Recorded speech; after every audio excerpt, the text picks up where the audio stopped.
All right, Shane, one other game here to really break down between SEC opponents. Mississippi State 45, Vanderbilt 6.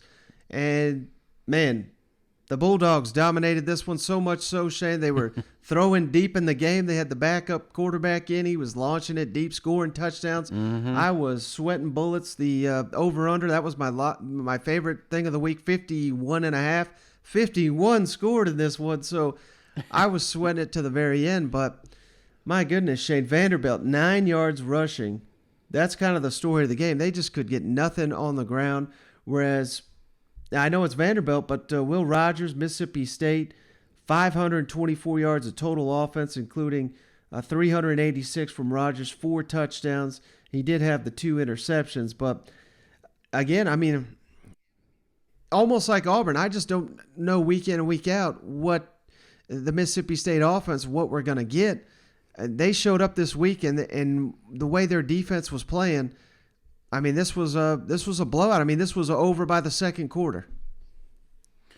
Yeah, I mean, it was, but I tell you, I watched a lot of this game, Mike, and one thing that I took from it was this Vanderbilt defense has got some grit in them, man. I mean, there was plenty of times that they were in the backfield giving Rogers a handful. I mean, there was a ton of sacks. There was plenty of tackles for losses. There was interceptions. And it felt like every time Vanderbilt did something good on defense, the offense did 2 bad things. Right. You know, it just they could never capitalize. And then even the efficiency on the defense, it felt, if you look at some of the scores that came in, there was a lot of 3rd and goal opportunities that ended into a touchdown. There was opportunities that they had to get off the field, and you know, the 45-6, that's definitely deceiving, because Vanderbilt really gave Mississippi State a handful at times. And I if I'm a State fan, there would be part of me during this game that's super frustrated, because this should have been a 45-0 game at half. The talent difference is not there, but it felt like they kept shooting themselves in the foot. You know, there's no reason Will Rogers should throw the ball 57 times against Vanderbilt. You know what I'm saying? He should have been out at half. So I don't know. I'm a little torn here. I understand Mississippi State does not like to run the ball, or that's just not part of their deal. But it felt like a team like Vanderbilt, if you look at games that they have, they've really struggled against the run. And I know the Pirate is a guru, but it felt like there would, I don't know, be a little bit more balanced in this game plan. And I'm not convinced that this was an exciting victory for Mississippi. It was a victory, don't get me wrong, but I'm telling you, I took away from this that Vanderbilt, they tried. They really did, especially that defense. Hell, they gave everything they could, but that offense is just so god-awful. I'm telling you, Vanderbilt offense may be the worst it's ever been. I mean, it's that bad. So you basically, if I'm reading what you're putting down here, if Vanderbilt had a competent offense, they may have made this a competitive ball game. Without a doubt, Mike. Without a doubt. If they could have ran the ball, if they could have thrown the ball, it felt at times like Wright was just freaking launching it up to air and praying for a miracle. Like, I don't even think he knew where the receiver was going to be. It was a glorified punt at times. There was just nothing on that side of the ball.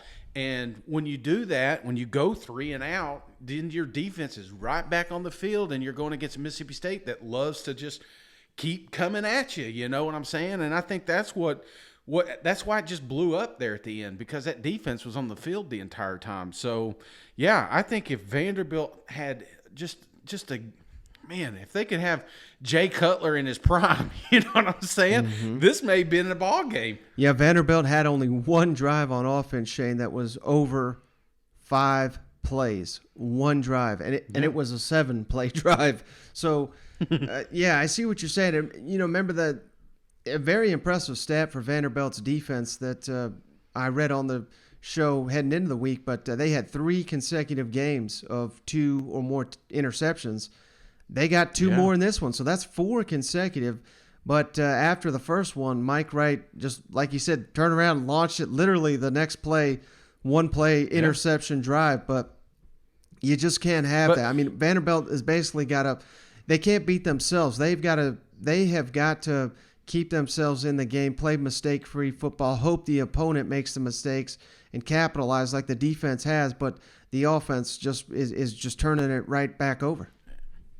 Exactly. 3 and outs, 3 and outs, 3 and outs. They had 11 third downs.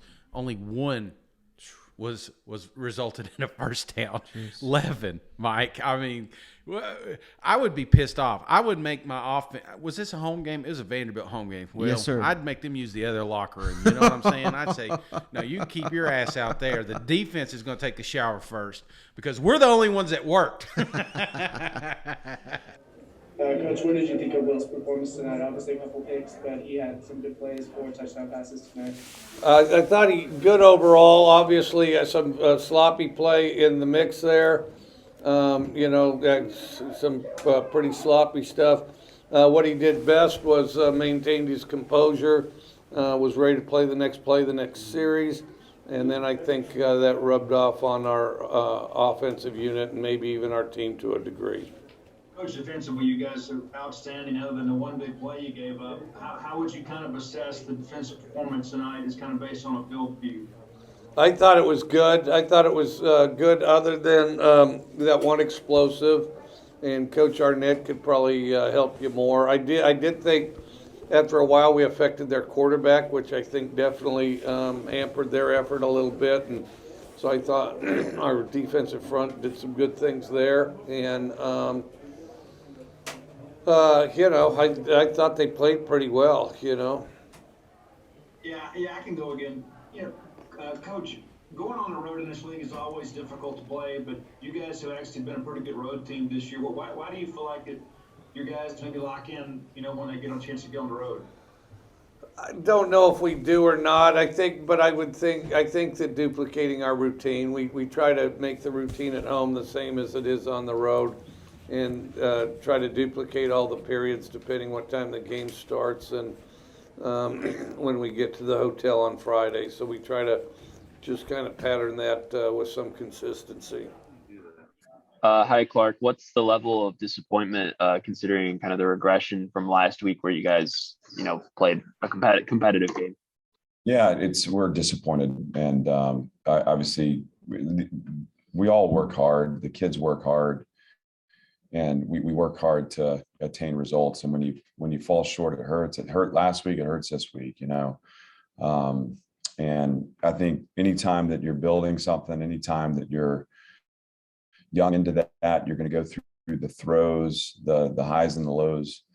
But, there's a better game for us out there today. We got to go actualize it, and we didn't. And so that's total ownership, like always. It starts with me. And extends to our coaching staff and obviously then down to the players. And there are going to be things across the board that we can improve upon. We're disappointed, but we don't have enough time to be victimized by it. We got to make the decision to get up off the mat and get back to work.